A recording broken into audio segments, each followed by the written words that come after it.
ममता झा समस्त मिथिलावासी गोर लागे छी। चौमासा गाबऽ जा रहल छी। जय गीतक रचना आदरणीय मणिकांत झा जी केने छथिन। जय मिथिला, जय मैथिली, जय माँ जानकी।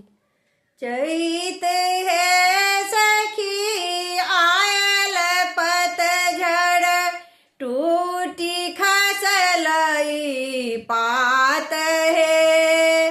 मन हरई तान सिहरई, बुझने पाबी बात है।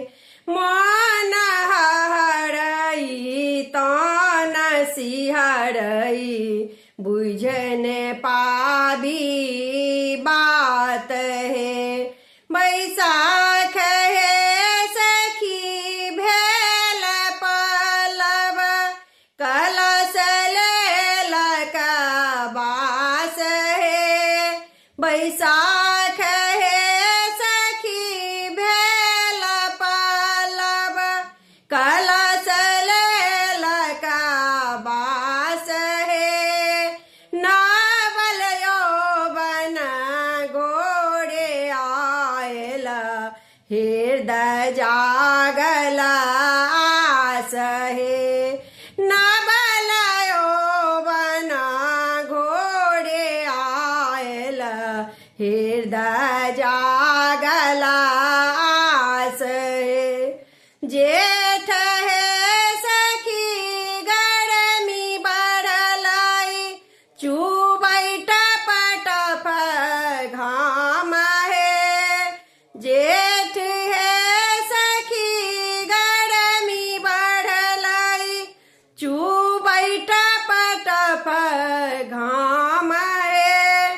रौद लागल देह सगरे, भेलै कारी झाम है। रौद लागल देह सगरे, भेलै कारी झाम है।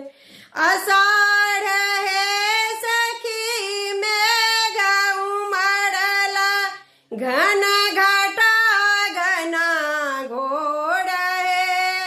अषाढ़ है सखी मेघ उमड़ल, घन घटा घन घोर है। मणिकांत लिखल गीत गाओल, भीजल पोरे पोर है। मणिकांत लिखल गीत गाओल, भीजल पोरे पोर है। धन्यवाद।